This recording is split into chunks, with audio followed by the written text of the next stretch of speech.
નમસ્કાર, હું આપનું સ્વાગત કરું ઝીરો અવર કાર્યક્રમમાં. ઝીરો અવર કાર્યક્રમ એટલે કેવો કાર્યક્રમ કે જે કાર્યક્રમમાં એક સબ્જેક્ટ નક્કી કરતા હોઈએ છીએ, ત્યારબાદ એ સબ્જેક્ટને રિલેટેડ જુદા જુદા એક્સપર્ટ્સને બોલાવી ડિબેટ કરતા હોઈએ છીએ અને પ્રયત્ન એવો કરતા હોઈએ છીએ કે સમગ્ર ડિબેટના અંતે કોઈ નિષ્કર્ષ સુધી પહોંચી શકીએ. અને તેવો જ પ્રયત્ન જ્યારે આજે કરવા જઈ રહ્યા છે ત્યારે આજના સબ્જેક્ટ પર આવશું. આજના સબ્જેક્ટનું ટાઇટલ લેવામાં આવ્યું છે કે અર્થતંત્ર માટે મોદી મંત્ર. વડાપ્રધાન નરેન્દ્ર મોદી દ્વારા જે જાહેરાતો કરવામાં આવી છે, જે વાતો આજે કરવામાં આવી છે, તેને લઈને આ સબ્જેક્ટ નક્કી કરવામાં આવ્યો છે. અને કોરોનાના કાળ પછી અર્થતંત્રને પાટે લાવવા માટે સરકાર કેવા પ્રયત્ન કરી રહી છે. કોરોનાના કાળની પહેલા અર્થતંત્ર પાટા પર હતું ખરા? પ્રશ્નચિહ્ન એક. બીજું, જે ગતિ હર હંમેશ લોકોમાં એક સામાન્ય વાતચીતમાં જોવા મળતું હોય છે કે કોંગ્રેસના ટાઈમે અર્થતંત્ર એટલે જે પૈસો ફરવાની ઝડપ હોય છે એ ક્યાંક વધુ હોય છે, જ્યારે ભારતીય જનતા પાર્ટીની સરકાર આવે ત્યારે ક્યાંક આર્થિક રીતે સક્ષમ માણસ નથી કે પછી આવડત નથી, આવી વાત પણ સામાન્ય રીતે થતી હોય છે. તો ખરેખર આ વાતમાં કેટલું તથ્ય છે? અને નરેન્દ્ર મોદીએ જે આજે મહત્વની વાતો કરી છે એના પર નજર મારી લઈએ. ભારતની અર્થવ્યવસ્થાને લઈ વડાપ્રધાને નિવેદન આપ્યું છે કે 2024 સુધી $5 ટ્રિલિયન અર્થવ્યવસ્થા ભારતની થશે. કહેવાથી થશે કે કોઈ ફોર્મ્યુલા છે એની પાછળ? અને ખરેખર ફોર્મ્યુલા છે તો એ 24 સુધી પૂર્ણ થઈ જશે ફોર્મ્યુલા.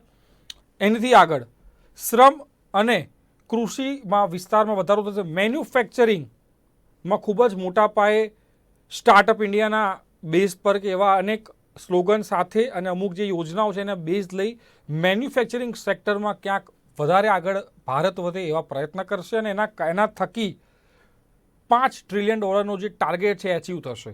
અને આ તમામ ચર્ચા કરવી છે, ખરેખર એચીવ થઈ શકશે અને કરવો હોય તો કયા કયા પગલાં લેવા પડશે? ખરેખર સરકાર એ ટ્રેક પર છે કે 5 ટ્રિલિયન સુધી પહોંચી શકે કે ફક્ત વાયદા છે? અને આ તમામ ચર્ચા કરવી છે, ઇનપુટ લેવા છે, માર્ગદર્શન લેવા છે. અમારી સાથે ઉપસ્થિત છે ડૉક્ટર હેમંત કુમાર શાહ કે જેઓ અર્થશાસ્ત્રી છે. હેમંતભાઈ, આપનું સ્વાગત છે. નમસ્કાર.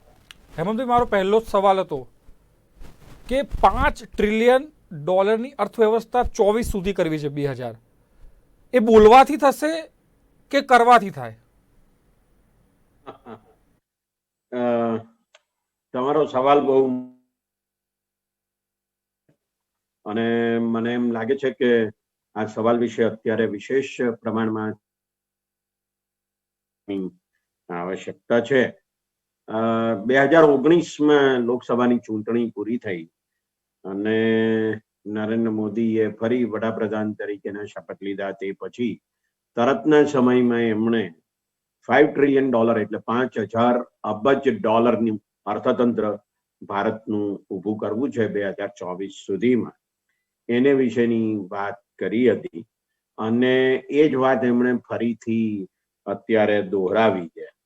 આ વાત બહુ ઇન્ટરેસ્ટિંગ બાબત છે એટલા માટે કે ભારતનું જે અર્થતંત્ર છે એ 2019-20માં જે ભારતનું અર્થતંત્ર છે તે લગભગ $2.4 ટ્રિલિયન નું હતું, એટલે 2400 અબજ ડોલરની આસપાસનું હતું. હવે એને 5 વર્ષમાં બમણું કરવું હોય તો એનો અર્થ એવો થાય કે લગભગ દર વર્ષે 14% જીડીપીનો ગ્રોથ રેટ, એટલે જીડીપીનો વૃદ્ધિ દર, એટલે કે રાષ્ટ્રીય આવકનો વૃદ્ધિ દર હોવો જોઈએ. આ જો 13 થી 14% વૃદ્ધિ દર થાય 5 વર્ષ સુધી સતત સરેરાશ, તો આપણે $5 ટ્રિલિયન એટલે કે 5000 અબજ ડોલરની કક્ષાએ પહોંચી શકીએ અથવા એટલું આપણું અર્થતંત્ર થાય. હવે આ બાબત આપણે જરા સમજવાની જરૂર છે. આ સીધું સાદું ગણિત છે આમ જુઓ તો, પણ સમજવાનું એ છે કે અત્યારે જો આપણું અર્થતંત્ર એટલે કે આ 2020-21માં આપણું અર્થતંત્ર બધા અંદાજો એવું કહે છે કે 5 થી 8% માઇનસ ગ્રોથ રેટ રહેવાનું છે. એટલે એનો અર્થ એવો થયો કે 2019-20માં આપણું જે અર્થતંત્ર હતું તે અર્થતંત્રમાં આ ઘટાડો થવાનો છે. વધારાની બાજુ પર મૂકો, પણ ઘટાડો થવાનો છે અને એ કોરોનાને કારણે થઈ રહ્યું છે. 2018-19 આપણો જે ગ્રોથ રેટ હતો જીડીપી નો એ 4.2% હતો અને 2019-20 એ વૃદ્ધિ દર એ લગભગ 6.8%ની આસપાસ હતો એમ કહેવાય છે. આખરી આંકડાઓ હજી આપણને ઉપલબ્ધ થયા નથી. હવે જો આ વર્ષે એ ઘટાડો થયો હોય એટલે 2.2400 અબજ ડોલરનું આપણું જે અર્થતંત્ર છે એમાં જો આપણે 8%નો ઘટાડો થાય તો એનો અર્થ એ થયો કે લગભગ 2.2 ટ્રિલિયન ડોલર એટલે કે 2200 અબજ ડોલર સુધી આવીને ઉભું રહે. અને હવે એને 3 વર્ષમાં 5000 અબજ ડોલર કરવું છે. એનો અર્થ એવો થાય કે તમારે લગભગ 25%ના વૃદ્ધિ દરથી તમારે કામ કરવું પડે. આ કોઈ કાળે શક્ય નથી, અશક્ય છે. ભારતનો સૌથી વધારે વૃદ્ધિ દર પણ અત્યાર સુધીમાં એ 10.8% જેટલો રહ્યો છે. એ સિવાય એનાથી આપણે આગળ વધ્યા નથી. અને નરેન્દ્ર મોદીના 6 વર્ષના શાસનકાળ દરમિયાન એ કદી પણ 8% જેટલો થયો નથી. એટલે એ દ્રષ્ટિએ જો આપણે જોઈએ તો આ જે 5000 અબજ ડોલરનું અર્થતંત્ર બનાવવાની વાત છે એ ખાલી સૂત્ર તરીકે સારું લાગે છે, પણ વાસ્તવિક રીતે જો જોઈએ તો આપણને એ સિદ્ધ ન થઈ શકે, કોઈ કાળે ન થઈ શકે એવા પ્રકારની પરિસ્થિતિ આપણને દેખાય છે.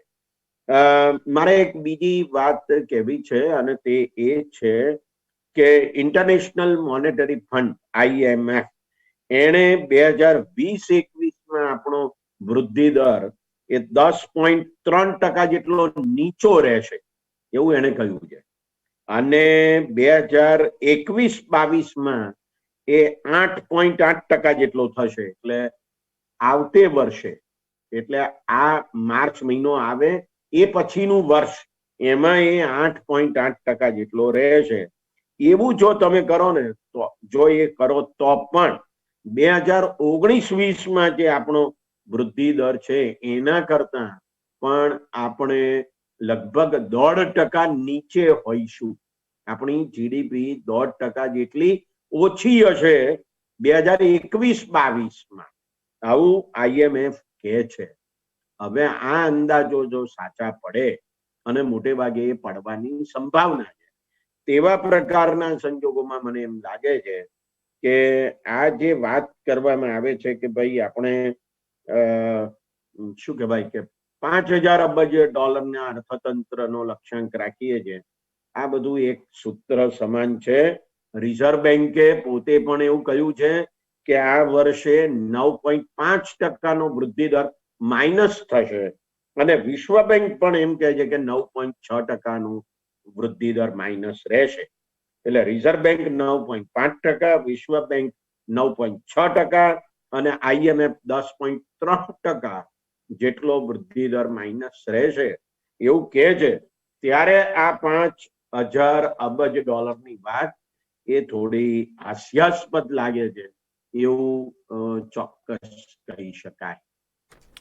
જી હેમંતભાઈ, સાથે મારે એ પણ પૂછવું છે કે જીડીપીનો જે રેટ હતો એની ફોર્મ્યુલા બદલી છે એવો એક આરોપ છે વિપક્ષનો, કે એની ફોર્મ્યુલા ચેન્જ કરી જીડીપીને 2 આંકડા સુધી લઈ જવાની વાત કરવામાં આવી છે. તો આવી જ કોઈક ફોર્મ્યુલા સેટ કરવામાં આવશે?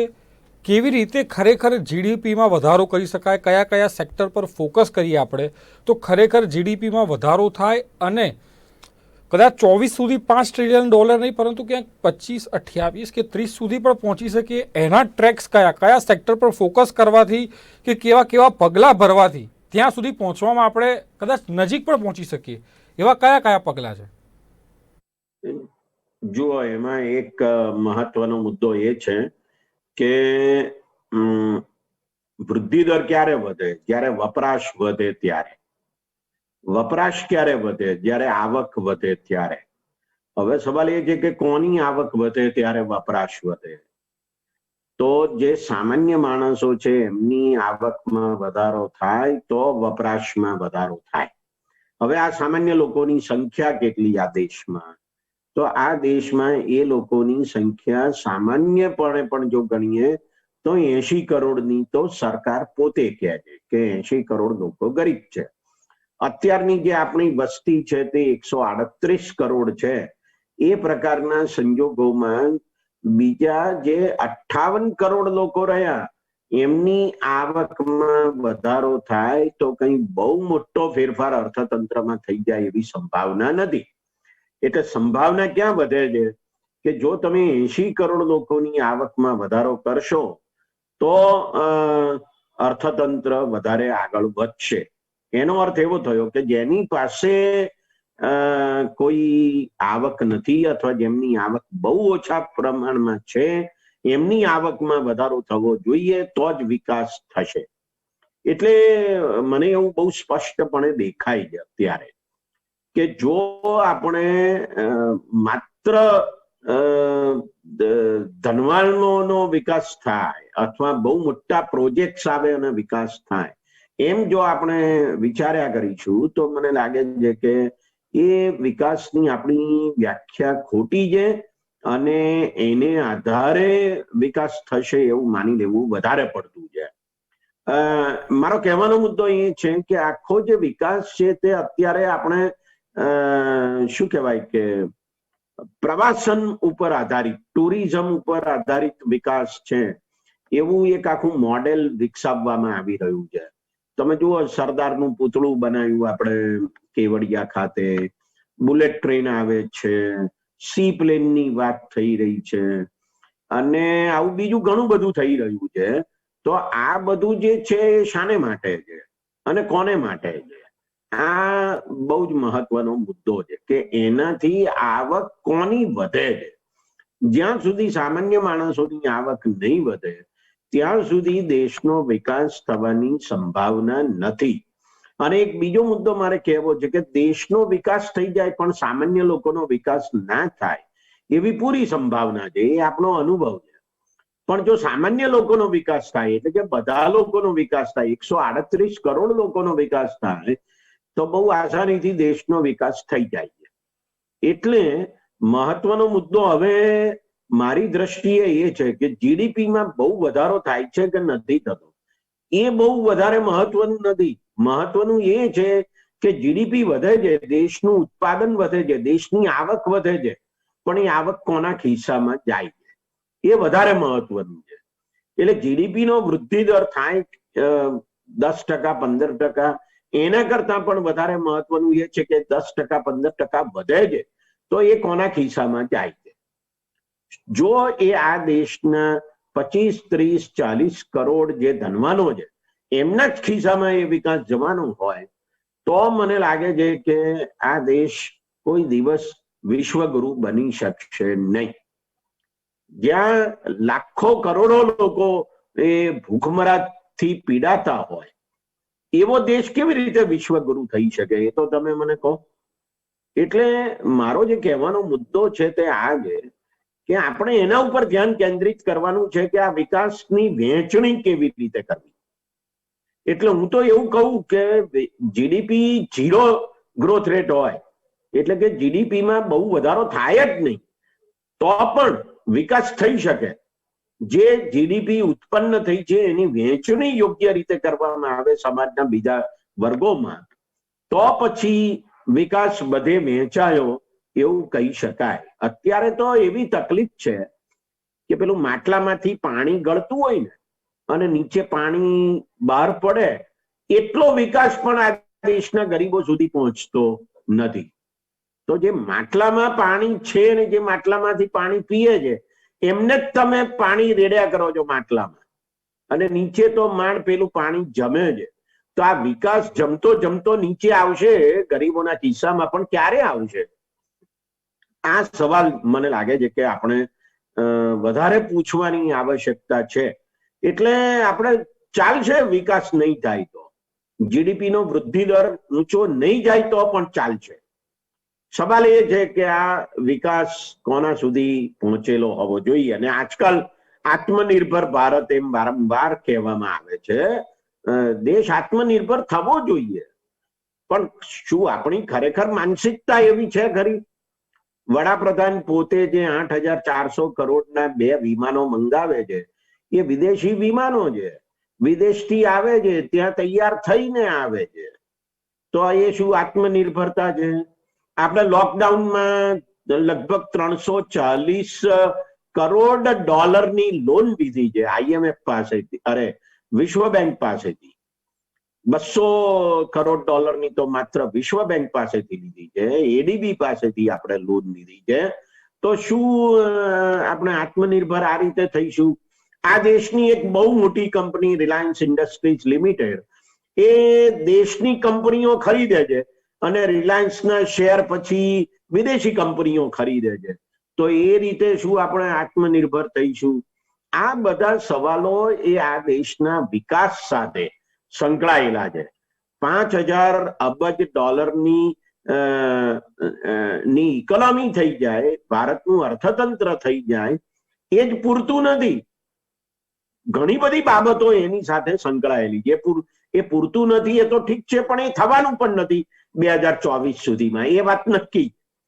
હવે સવાલ એ ઉભો થાય છે કે જો થોડું ઘણું પણ જીડીપી વધે, દેશની આવક વધે, ઉત્પાદન વધે, તો એ સામાન્ય માણસો સુધી આવક કેવી રીતે પહોંચે, એની વધારે ચિંતા કરવાની આવશ્યકતા છે. અને મને એવું લાગે છે કે સરકાર એની બહુ જાજી ચિંતા કરતી હોય એવું મને લાગતું નથી. ઘણીવાર એવું લાગે છે કે સરકારને કંઈ આમ શું કહેવાય કે પેલું લોલક હોય ને ઘડિયાળનું, એ આમ તેમ ફર્યા કરે, એવી રીતે સરકારના વિચારો ફર્યા કરતા હોય એવું લાગે છે. એક દાખલો આપું.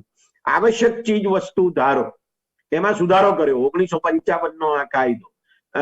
જૂન 2020 એટલે કે લોકડાઉન દરમિયાન 5મી જૂને એમાં સુધારો કર્યો ને એવું નક્કી કર્યું તમે કે હવે ડુંગળી, બટાટા, તેલ, તેલીબિયા વગેરે જેવી વસ્તુઓની જે સંગ્રહની મર્યાદા છે, એ સંગ્રહની મર્યાદા હવે જતી રહે છે. જેને જેટલો સંગ્રહ કરવો એટલો કરે. અને હમણાં અઠવાડિયા પહેલા જ સરકારે ડુંગળીની જથ્થાની મર્યાદા નક્કી કરી નાખી. તો સરકાર શું કરી રહી છે? આ તો પોતાનું થૂંકેલું ચાટે છે સરકાર. તો મારો કહેવાનો મુદ્દો એ છે કે કોઈક નિશ્ચિત નીતિ અપનાવવાની જરૂર છે અર્થતંત્રને માટે, અને એ બાબતને ધ્યાનમાં લઈને અપનાવવાની જરૂર છે કે આપણે વિકાસને સામાન્ય લોકો સુધી પહોંચાડવો છે. જો આપણે વિકાસને સામાન્ય લોકો સુધી નહીં પહોંચાડી શકીએ તો ખરેખર આપણી પરિસ્થિતિ વધારે ખરાબ થશે. એટલા માટે કે જુઓ તમે, બાંગ્લાદેશની માથાદીઠ આવક આપણા કરતા વધી ગઈ, બહુ કહેવાય હતો. એટલે આ વર્ષે વધી છે. એ તો બહુ વિચિત્ર કહેવાય આ બાબત કે આપણે હંમેશા બાંગ્લાદેશને બહુ ગરીબ પછાત એવો કહેતા આવ્યા અને આપણે એના કરતા વધારે પછાત થઈ ગયા. તો આ બાબતો મને લાગે છે કે દેશના અર્થતંત્રને માટે ઘણી બધી મહત્વની છે અને એને વિશે સરકારે વધારે ગંભીર થવાની આવશ્યકતા છે. હેમંતભાઈ, જે પ્રમાણે આપે વાત કરી કે સામાન્ય લોકો સુધી આ પૈસો કે સ્ટાન્ડર્ડ ઓફ લિવિંગ અને સ્ટાન્ડર્ડ ઓફ ઇન્કમ વધે તો કદાચ જીડીપી વધશે નહીં વધશે એનાથી જાજો ફરક નહીં પડે, પરંતુ સામાન્ય વ્યક્તિની સ્ટાન્ડર્ડ ઓફ લિવિંગ અને સ્ટાન્ડર્ડ ઓફ ઇન્કમમાં જે વધારો થશે, અને તમે જે પ્રમાણે બાંગ્લાદેશનું ઉદાહરણ આપ્યું કે ક્યાંક લોકોની જે માથાદીઠ આવક છે એ વધી ગઈ છે આપણા કરતાં, એને વધારવા માટે શું શું પગલાં લઈ શકાય? કેમ કે આવકની આ સમાન વહેંચણી છે એ તમે, હું નહીં, આખો દેશ જાણે છે કે જેને મળી રહ્યા છે પ્રોજેક્ટ એને જ મળી રહ્યા છે. સામાન્ય વ્યક્તિ હજુ એ જ 20,000, 25,000, 50,000ની પગારમાં નોકરી કરી અને ઘર પૂરું કરી રહી છે.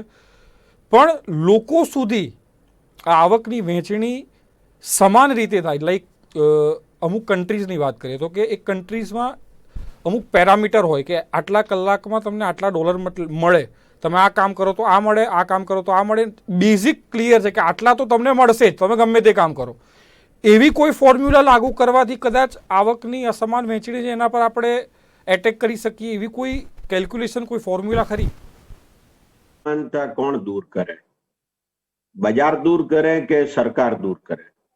બજાર તો દૂર નહીં કરે, આ વાત નક્કી છે. તમે હમણાં જે 20,000, 25,000, 50,000 રૂપિયાની આવક બોલ્યા, એ મહિનાની બોલ્યા કે આખા વર્ષની બોલ્યા.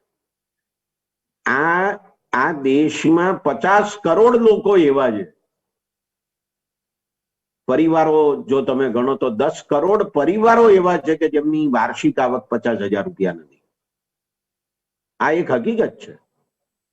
હવે સવાલ ઉભો એ થાય છે કે એમની આવક કેવી રીતે વધારવી. તમને જાણીને આશ્ચર્ય થશે, શ્રોતા મિત્રોને પણ કદાચ આશ્ચર્ય થશે.